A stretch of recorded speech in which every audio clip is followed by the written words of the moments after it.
नमस्कार, मैं स्मृति गुप्ता आपके सामने एक बार फिर एक मुलाकात के एपिसोड के साथ हाजिर हुई हूँ। एक ऐसी हस्ती के साथ जो सिर्फ ऑथर ही नहीं, एक बहुत ही मंत्रमुग्ध करने वाली आवाज के मालिक हैं। मैं वेलकम करती हूँ हमारे celebrity author mister Lokesh Gulyani ji का। आइए सर, आपका हमारे शो में स्वागत है। सर, आप हमें ये बताएं कि आप स्टोरी टेलिंग जो करते हैं, हमने आपकी स्टोरीज सुनी हैं, काफी सुनी हैं, और ये जो आप स्टोरीज लिखते हैं ये कहाँ से इंस्पायर्ड है आपकी? ये वैसे तो देखिए, जब भी बात होती है स्टोरीज की या लेखन की, उसके साथ एक बड़ा वर्ड चिपका दिया जाता है, इंस्पिरेशन कहाँ से मिली, ये वो। जी। तो इंस्पिरेशन, या अब हम इस लेवल पे आके तो आप कहेंगे रेफरेंस पॉइंट की, पर्टिकुलर स्टोरी का रेफरेंस पॉइंट कैसे, तो वो आम जिंदगी से ही निकाला जाता है या निकलता है अपने आप। कभी आपके दिमाग में कोई कैरेक्टर आता है, कभी आपके दिमाग में कोई वन लाइनर कौंधता है, और sometime there is only an emotion जिसपे आपको कुछ अड़ जाती है अंदर से कि आपको इस पे कुछ लिखना है या इसको क्रिएटिवली एक्सप्रेस करना है। तो इस तरह से एक शुरुआत होती है। जैसे कई रेफरेंसेस हैं मेरी राइटिंग में, जिसमें कभी सिर्फ एक कैरेक्टर दिमाग में आया कोई गाना सुनते हुए और उससे एक पूरा नॉवल क्रिएट हो गया। कभी सिर्फ एक थॉट आया कि ऐसा एक आइडिया है, या 2 लाइन का या 1 लाइन का, और उससे एक पूरी लंबी कहानी क्रिएट हो गई। कभी किसी को देख लिया ऐसा जो मन में बस गया कि यार कभी इस पे कुछ सूटेबल दिमाग में कभी कौंधा तो ऐसा कुछ लिखा जाएगा, या कभी कुछ घट गया अपने ही साथ। तो ये बहुत सारे रेफरेंसेस हैं लाइफ से जो लिखने की इंस्पिरेशन बनता है। मतलब आप अपनी लाइफ को बहुत ही संजीदा तरीके से लीड करते हैं, मतलब चीजों को बहुत ही गौर से, बहुत ही इत्तेफाक देके और बहुत ही सीरियसली देख करके आप करते हैं। मतलब जो आपकी स्टोरी टेलिंग थी, एक्चुअली आपकी जो कविता कहूँ या कहानी कहूँ, उसको, उस कहानी में एक कविता भी थी, और मतलब जितना ब्यूटीफुली आपने शब्दों का प्रयोग किया उस कहानी में। आपने कहा कि वो इंस्पायर्ड थी आप जब अपने ऑफिस जाते थे, तो हम यही सोच रहे थे, प्याऊ कहानी की बात कर रही हूँ मैं। तो उस कहानी में आपने ये कहा आप कहाँ जाते थे और कौन से शहर से कहाँ तक जाते थे जो आपने वो प्याऊ देखा? देखिए, सबसे पहले तो आपने जिंदगी को संजीदगी के साथ जीने की बात करी जी। तो वो लगभग सभी जो ऑथर्स हैं वो ऐसा करते ही हैं जी, क्योंकि ऑथर के पास जो उसकी मूल पूंजी है, जो उसकी सबसे मैं कहूंगा स्ट्रॉन्ग क्वालिटी है, दैट इज हिज और हर ऑब्जर्वेशन जी, observation of life, of subject, etcetera etcetera. तो अगर आपका ऑब्जर्वेशन स्ट्रॉन्ग है तो आपके सामने जो भी सिनेरियो है उसके अंदर से एक आम इंसान कुछ अलग चीज देखता है, और एक जो ऑथर होगा या एक राइटर जो होगा वो कुछ एक अलग चीज उससे निकाल के लाएगा। हाँ, और वो यूनिक होगी।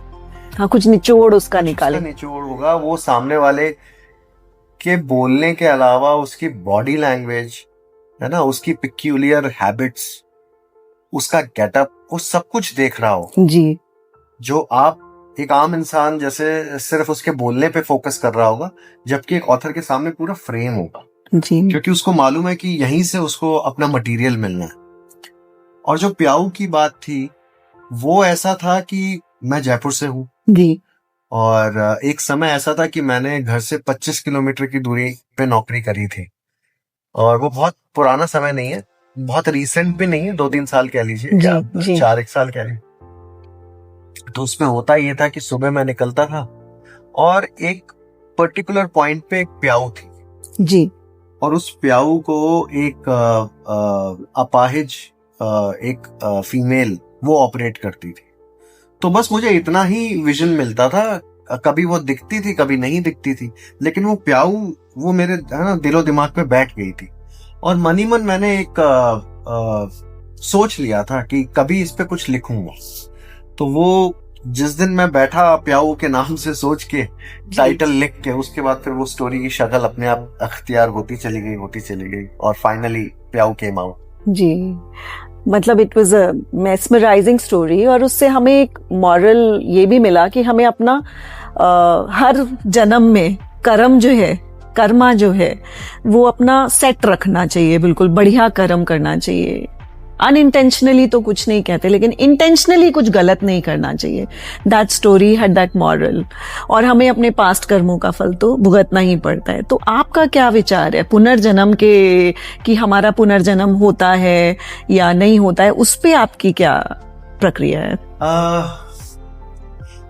देखिए, वैसे तो ये सवाल जो है अपने आप में डीप सवाल है जी, और इसके कई जवाब हो सकते हैं, इसका कोई एक जवाब नहीं जी बनता। लेकिन जहां तक एक जनरल में बात करूं, तो आपने कभी कभार देखा होगा बहुत छोटी उम्र के बच्चे कुछ कमाल चीजें करते हैं जी, है ना। कोई बहुत सुंदर गाता है 1-2 साल में ही, कोई पूरा श्लोक याद कर लेता है ना। कोई बहुत अच्छी ताल देता है, कोई बहुत अच्छा नाचता है जी, और कई बच्चों के अंदर कुछ अद्भुत क्षमताएं होती हैं जी। तो उनको देख के जनरली हम कह देते हैं भाई ये इस जन्म का नहीं है, हाँ, ये ओल्ड सोल जी, है ना। हाँ, तो ये थॉट कहाँ से आ रहा है? जी, ये थॉट कहीं पीछे से ही चल रहा है। कई चीजों में आप नेचुरली बहुत अच्छे होते हैं, तो ऐसा लगता है जैसे ये तो हम पता नहीं कब से करते आए। अगर आप पर्टिकुलरली जैसे आप मुझसे पूछ रहे हैं, हाँ, तो मैं ये यकीन करता हूं कि सब कुछ यहाँ का इसी जन्म का तो नहीं है, काफी कुछ पीछे से भी आता है जी, और वो आगे भी जाता है जी। तो हाँ, मैं यकीन करता हूँ इस बात पे। और इस बात को लेके मेरा एक पूरा नॉवल भी है बोध के नाम से जी, और उसको जिसने भी पढ़ा है उसने सराहा ही है अब तक। तो हाँ, I am a firm believer on this. Sir, आपने अभी अभी मेंशन किया आपकी जो किताब है बोध, तो बहुत ही क्यूरियोसिटी हो रही है मुझे उसके बारे में जानने की। और उसमें आपने मतलब किस तरीके के पात्र रखे हैं और क्या स्टोरी लाइन है उसकी? देखिए, ऐसे तो बहुत बड़ा नॉवल है वो जी। उसको अगर मैं 2-3 लाइनों में अगर समझाने की कोशिश करूं, जी, तो उसमें जो उसका प्राइम थॉट है, जो प्राइम आइडिया है कहानी का, वो ये है कि हम लोग हमारे दर्शन में ऐसा मानते हैं कि पुनर्जन्म होता है। जी, हमारे सनातन धर्म में तो ये है ही। तो पुनर्जन्म में हम ये भी मानते हैं कि आत्माएं अपने माध्यम का यानी अपनी मदर का चुनाव खुद करती हैं जी, कि किस गर्भ से वो जन्म लें जी। तो यहाँ पे जो कॉन्फ्लिक्ट है वो ये है कि एक आत्मा जो अपनी आत्मिक उन्नति नहीं कर पा रही है जी, ऊपर की दुनिया में, क्योंकि एक उन्नति यहाँ होती है, एक उन्नति वहां ऊपर होती है जी, तो वो नहीं कर पा रही है, तो वो अपनी परिस्थितियों को ब्लेम कर रही है कि जिन परिस्थितियों में मैं जन्म लेती हूँ या लेता हूँ वो इसके लिए उत्तरदायी है। तो वो ये कहता है कि मैं इस बार ये प्रण लेता हूँ कि मैं मदर का नहीं, मैं फादर का चुनाव करूंगा। अच्छा। और इस बात पे ऊपर बहस छिड़ जाती है। ओके। और फिर आधी कहानी ऊपर चलती है, आधी कहानी नीचे चलती है। तो ये इस तरह की एक स्टोरी है, इस तरह का नॉवल है। और इसके बारे में मतलब ये रहा कि ये बहुत नेचुरली मैंने लिख तो दिया जी, लेकिन उसके बाद जो मेरे को रिस्पॉन्सेज मिले वो बहुत ही चौंकाने वाले थे। अच्छा। तब मुझे पता लगा कि बहुत सारे लोग इस तरह की बातों में मतलब यकीन रखते हैं, मैं अकेला नहीं हूं। हाँ जी, मुझे भी बड़ी क्यूरियोसिटी और बड़ी अंदर से मन हो रहा है कि मैं इस किताब को जल्दी से खरीदूं और पढूं। क्या ये बुक ये Amazon, फ्लिपकार्ट जैसे जो भी बड़े प्लेटफॉर्म्स हैं वहां तो अवेलेबल है जी जी। और इसकी ई बुक भी अवेलेबल है। ई बुक अवेलेबल है और फिजिकल कॉपी यानी पेपर बैक तो है। जी जी। तो आपकी ये बुक जो है बोध कौन से पब्लिकेशन ने पब्लिश करी है? तो ये हिंदी युग ने छापी थी। हिंदी युग ने। और इसकी ऑडियो बुक भी आ चुकी है जी।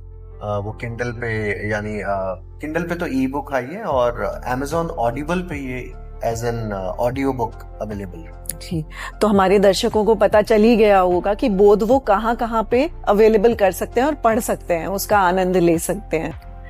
सर, आपने आज एक विचित्र सी कहानी सुनाई थी, मतलब थोड़ी समझ कम आई, कुछ नहीं, तो उसके बारे में आप बताइए कि क्या थॉट था आपका उसको लिखने का?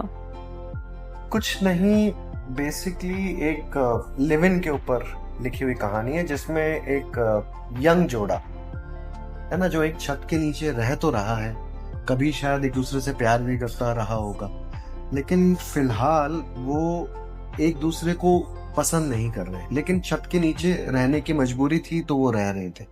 फिर one fine day what happens that the girl Sanobar, जिसको मैंने कहानी में सनो कहा, हाँ जी, हाँ जी, वो लड़के को छोड़ के चली जाती है जी। और जो उनके बीच माहौल रहा था उन दिनों का, वो 4-4 लाइन के पैराग्राफ्स में उभरता है जी। तो वो एक रीडर की इमेजिनेशन पे छोड़ा हुआ है, वो कितना उसको इमेजिन कर पाता है। तो ये जो है, आप थोड़ा सा अगर गौर करें तो आजकल की जो नई जनरेशन है जी, उसमें अलगाव की स्थिति जो इतनी जल्दी आ जाती है जी, रिलेशनशिप्स में, मन भर जाता मन है जल्दी बेसिकली। भर जाता हाँ, है, क्योंकि वो उनका एक्सपोजर बहुत ज्यादा है ऑलरेडी, जी, है ना, और वो एक दूसरे के साथ उतना समय गुजारते भी नहीं और जुड़ने की कोशिश करते हैं, और उसके बाद बहुत जल्दी उकता भी जाते हैं, उतना कमिटमेंट नहीं है। वो एक्चुअली मुझे लगता है कि पाश्चात्य और पश्चिमी जो संस्कृति है उसका प्रभाव हमारे देश पे कुछ ज्यादा ही हो रहा है इस तरीके से, और उनके पास ऑप्शंस भी बहुत ज्यादा ओपन है इस चीज के।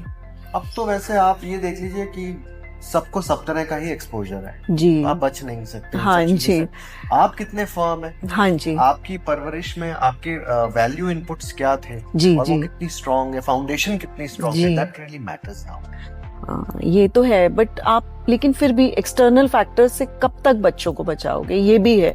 बाहर भी जाते हैं बच्चे, पढ़ने भी जाते हैं, जॉब पर भी जाते हैं, तो बहुत सारे इन्फ्लुएंसेस होते हैं जो घर की जो संस्कृति और ये सब है, ये तो बच्चों की 12th तक रहती है सिर्फ। जहां वो बाहर गए फिर तो उनके पास बाहरी दुनिया का बहुत विशेष प्रभाव रहता है। तो फिर तो यही है कि आपको अपनी 12th तक की फाउंडेशन बहुत स्ट्रांग रखती है। जैसे मैं अपने ही घर का एग्जांपल दूं तो मैंने अभी तक अपने बेटे के हाथ में मोबाइल फोन में, मतलब स्मार्टफोन तो नहीं थमाया है। अरे that's really credible. Basic phone, laptop इसलिए जरूरी है क्योंकि अब तो स्कूल का भी सारा काम लैपटॉप पे ही होता है। जी जी जी। सो वो एक्सपोज भी है जी और नहीं भी है जी, दोनों ही बातें। तो ये तो काफी, कौन सी क्लास में है आपके बेटे? That's really commendable. और आजकल के बच्चे मान जाएं ये भी बहुत ही बड़ी बात है। इस मामले में मैं लकी रहा हूं। हाँ जी क्योंकि तो, और आपने कुछ मिड लाइफ के बारे में भी एक कहानी, मिड लाइफ क्राइसिस के बारे में भी कहानी सुनाई थी जो काफी कॉमेडी थी, जिसका अंत बहुत ही ज्यादा हंसाने वाला था और आई थिंक जिंदगी के काफी करीब भी था। वो एक्चुअली मैं उसको कहानी नहीं बोल के मैं स्पोकन वर्ड पोइट्री बोलूंगा जी, क्योंकि वो पूरी तरह कविता भी नहीं थी जी, और वो पूरी तरह फिक्शन भी नहीं जी, मुझे भी ऐसा ही लगा। स्पोकन वर्ड पोइट्री के फॉर्म में ज्यादा जी, था, वो एक ख्याल था बेसिकली जी, और वो मैं तब लिखता हूँ जब मैं ट्रेडिशनल राइटिंग से थोड़ा सा उकता जाता हूँ या मुझे लगता है कि ठीक है हो गया, तो अब मन बहलाने के लिए क्या लिखा जाए, जी, तो मैं स्पोकन वर्ड पोइट्री की शरण लेता हूँ जी, और फिर मैं कोई एक ऐसा ख्याल लिखता हूँ जिससे मेरे को सेटिस्फैक्शन के साथ साथ अम्यूजमेंट मिलता है जी, और उसमें मैं लाइफ के डिफरेंट टॉपिक्स उस पे फोकस होने की कोशिश करता हूँ, जिसमें मैं पूरी कहानियां नहीं लिखना चाहता जी, तो वहां मैं वो सारी चीजें इंट्रोड्यूस करता हूँ। तो थोड़ी सी आप सूक्ष्म उस कहानी का थोड़ा सा हमारे दर्शकों को बताएं कि क्या कहानी है वो, छोटा सा उसका। तो जो मिड लाइफ क्राइसिस की आप बात कर रही हैं, जो कि ख्याल आपने सुना था जी, वो ये था कि आजकल की जो स्ट्रेस भरी कॉर्पोरेट लाइफ जिसमें male female both are working जी, उसमें ये होता है कि एक समय के बाद दे गेट बर्न आउट, जी, और and then there is an inner urge to get out of the city, और वो काम होता है ज्यादातर फीमेल्स बैठ के रिजॉर्ट का चुनाव करती हाँ हैं जी, कि हम फला रिजॉर्ट जाएंगे, हाँ। बस तुम तो तैयारी कर लो, हाँ बहुत जी, छुट्टी के डाल सैटरडे फ्राइडे के साथ हो, बस कुछ नहीं, हाँ जी, और बच्चे सब लोग चल रहे हैं। हाँ तो वहां जाके आप करते क्या हैं? बच्चे अपने में मस्त हो जाते हैं, वो अपना पूल साइड वगैरह में बिजी हो जाते जी। हैं, और आप अपने पार्टनर के साथ थोड़े से इंटीमेट मोमेंट्स गुजारना चाहते हैं, जी, आप उससे दिल की बातें कहना चाहते हैं, आप थोड़ा सा हल्का होना चाहते हाँ हैं। जी, लेकिन ये होता है कि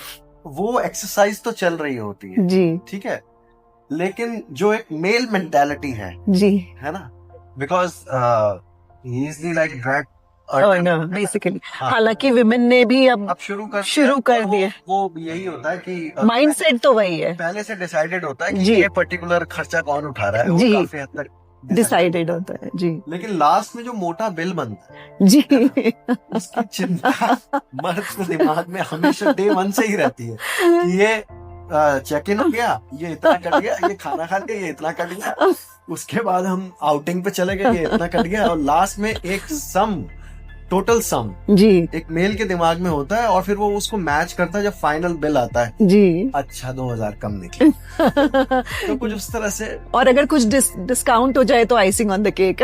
कुछ वहां मैंने उसको इंडिकेट करने की कोशिश। जी, बट वो था सिर्फ एक लाइन का, लेकिन इट वाज रियली हिलेरियस। तो मतलब आप कॉमेडी भी लिखते हैं, हल्की फुल्की कहानियां भी लिखते हैं, छोटी पोएट्री और कहानी का मिक्सचर भी लिखते हैं, मतलब लेकिन आपकी आवाज जो है वो बहुत मेस्मराइजिंग है।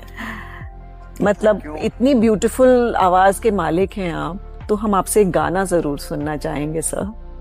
अच्छा, आवाज की जहां तक आपने बात करी, तो फिर मुझे ये थोड़ा सा हिस्ट्री में जाना पड़ेगा, जी, क्योंकि मैंने 7 साल करीब रेडियो में काम किया। अच्छा, ये मैं शुक्रिया उस इंडस्ट्री को दूंगा जी, जिसने मुझे सिखाया कि अपनी आवाज का इस्तेमाल कैसे करना करते हैं। है। और थोड़ा वक्त मैंने म्यूजिक में भी गुजारा, तो जिन्होंने मुझे सिखाया उनको भी मैं यहाँ पे थैंक यू बोलना जी। चाहूंगा। फिर ये होता है कि एक समय के बाद ये कुछ चीजें होती है जो बन जाती है, जैसे म्यूजिक की लैंग्वेज में कहा जाता है दाना बन गया। तो दाना बन गया मतलब आदमी के गले में वो बात आ गई, अब वो जो भी गाएगा वो उस पैरामीटर्स के अंदर होगा, जी, जो सिंगिंग जी। के पैरामीटर्स में जिसको ब्यूटीफुल कहा जाता है, जी, जैसे मुर्खियां वगैरह, जी, जी, जी। तो वो सब अच्छा रहेगा। आपने शास्त्रीय गायन की भी शिक्षा ली है? वो तो अब आप भूल जाइए, मैं खुद भी भूल चुका हूँ। जहाँ तक आपने गाने की बात करी, तो मैं आपके दर्शकों को निराश तो नहीं कर सकता, जी, तो 2 लाइन मैं अपनी ही गजल की मैं आपको सुना देती हूँ। जी, ये पता नहीं कब लिखी थी, वो तो याद नहीं है, लेकिन जब भी गाया है इसको गा के सुकून ही मिला है। अब तलक वो हमें याद करते हैं, अब तलक वो हमें याद करते हैं, थोड़ा थोड़ा बर्बाद करते हैं, अब तलक वो हमें याद करते हैं।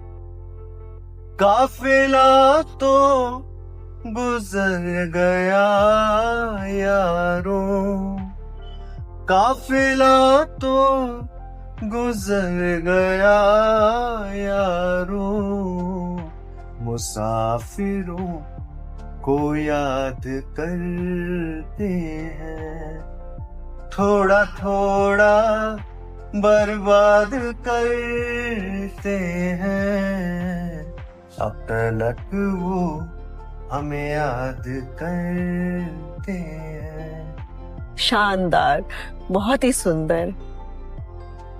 लोकेश जी, आपकी 10 किताबें आ चुकी हैं, आपका राइटिंग में इतना ज्यादा अनुभव है आज की तारीख में, तो आप जो आजकल की अल्फा बीटा जो जेनरेशन है उसको आप क्या राय देंगे कि वो अपनी राइटिंग को किस तरफ ले जाएं, अपने लेखन को किस तरफ ले जाएं, किस तरीके से उसमें एक फिनिश लेकर के आए?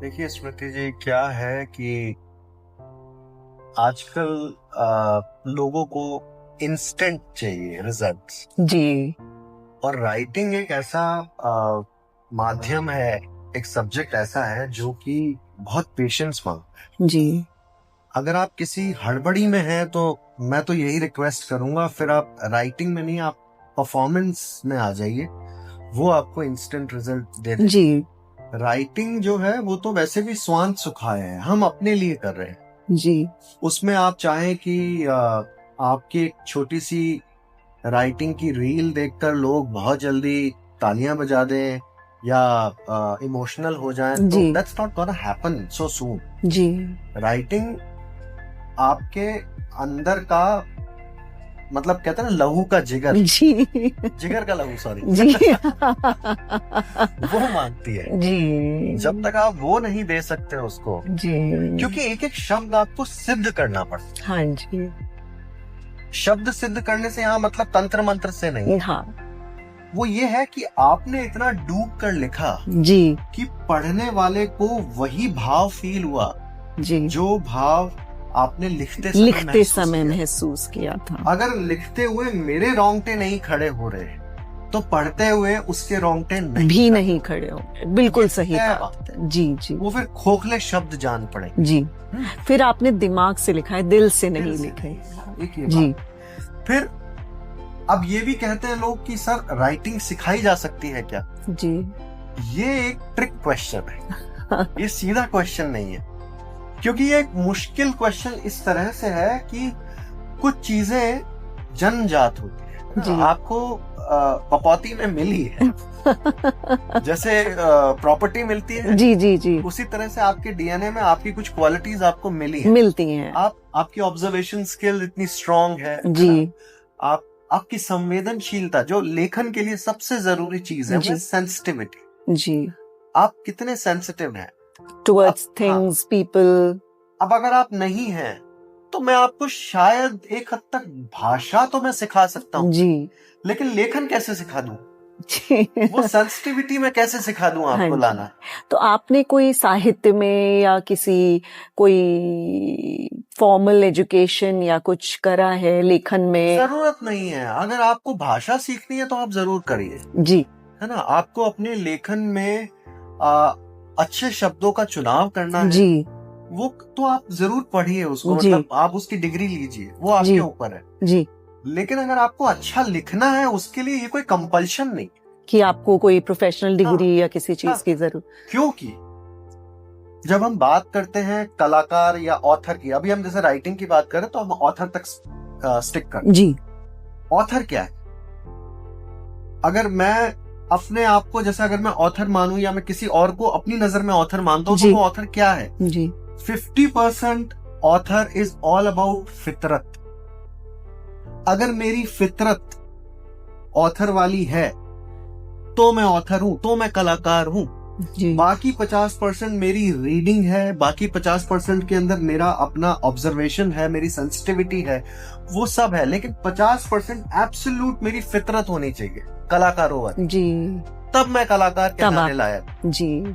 बाकी फिर सारी मेरी हार्ड वर्क है सारा। हाँ, मेहनत तो देखिए हर ही काम मांगता है, आप कुछ भी करने चलो, मेहनत के बिना तो देखिए कुछ भी पॉसिबल नहीं है।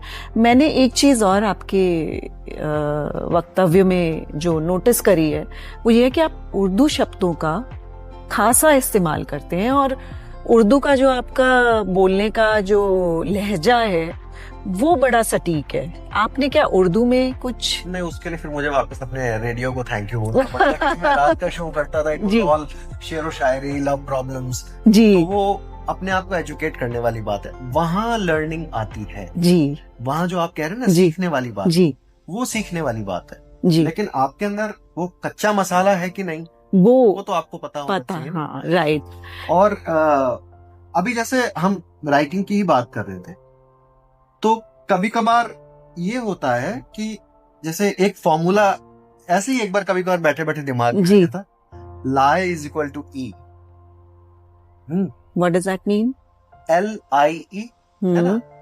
अगर राइटिंग सिर्फ भाषा से होती है, लैंग्वेज से होती है, जी तो जितने अच्छे प्रोफेसर्स हैं भाषा के, जी, वो सारे राइटर्स होते हैं, राइट। और अगर राइटिंग सिर्फ इमेजिनेशन है, जी जी, है ना, तो सारे पेंटर्स ऑथर्स हो सकते हैं। हाँ और राइटिंग अगर सिर्फ इमोशन है, हाँ जी, तो फिर सारे कलाकार, सारे एक्टर्स ऑथर्स हो सकते थे। बहुत जी बढ़िया। जी लेकिन राइटिंग इन तीनों में से सभी का कुछ कुछ कुछ कुछ मिश्रण है। जी, तो is equal to E is entertainment, bracket में रस।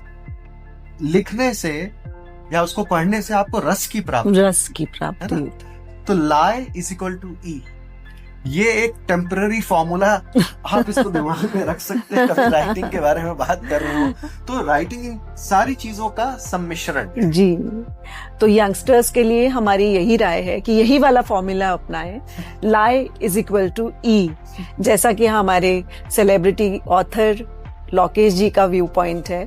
और अपने दिल से लिखें।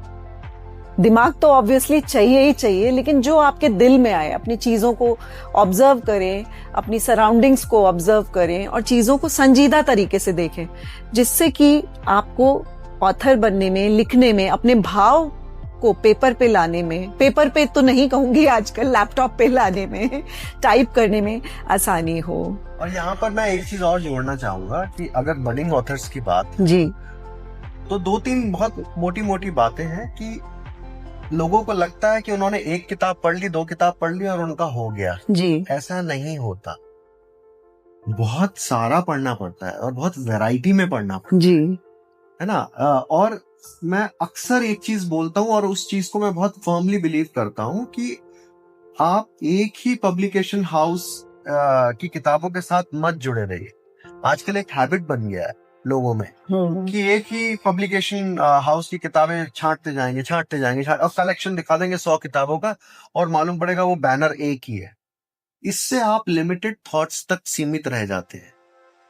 आपको वैरायटी में पढ़ना है तो आपको different authors, different publication houses और अपने देश से बाहर का साहित्य भी पढ़ना चाहिए, क्योंकि अब इजीली अवेलेबल है। हाँ, ई बुक्स भी अवेलेबल है, सब कुछ है। अवेलेबल। रशियन साहित्य है जी, है ना, आपका अमेरिका का साहित्य है, यूरोप का साहित्य है। वो जहां जहां आपकी लैंग्वेज, जिस लैंग्वेज को आप समझते हैं, यदि उसमें आपको मिलता है ट्रांसलेटेड, जरूर पढ़ना।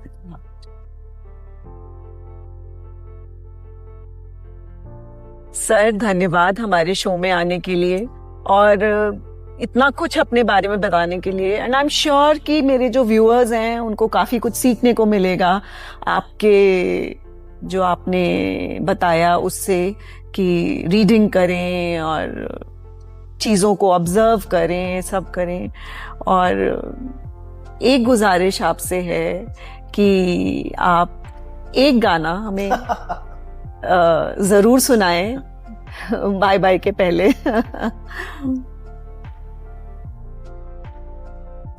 एक 2 लाइन वैसे ही सुना देता हूँ जी। ये आपकी ही लिखी हुई है? नहीं, ये तो यशुदास जी का गाया हुआ है। अच्छा जी। सदमा फिल्म का गाना। जी जी। सुरमई अखियों में नन्हा मुन्ना एक सपना दे जा रे, सुरमई अखियों में नन्हा मुन्ना एक सपना दे जा रे, मुंदिया के उड़ते पाखी रे, अखियों में आ जा साथी रे, रारी रारू ओ रारी रो, रारी रारू ओ रारी रो। Thank you so much sir, आप हमारे शो में आए, अपना कीमती समय हमें दिया। और बल्कि थैंक यू मुझे करना चाहिए आपका, कि आपके चैनल के माध्यम से मुझे आपके दर्शकों से जुड़ने का मौका मिला, और एस्थेटिक्स इंटरनेशनल का, कि उन्होंने मेरठ में ये खूबसूरत कार्यक्रम का आयोजन किया, बियॉन्ड द बुक शेल्फ जी। और मुझे मेरठ की जनता से और जो वहाँ मौजूद थे, जी सबसे जुड़ने का मौका मिला। और इस इंटरव्यू के माध्यम से जो भी बात हुई, अगर इसको बडिंग ऑथर सुनते हैं और जी। अपनी जिंदगी में एक आध चीज भी इसको लेने लायक समझते हैं, तो जी। मैं सोचूंगा कि मेरा कहा हुआ सफल। जी, thank you. I am sure young authors काफ़ी कुछ सीखेंगे आपकी इस सीख से, और wish you all the best for your future books and rise high, keep smiling. Thank you so much.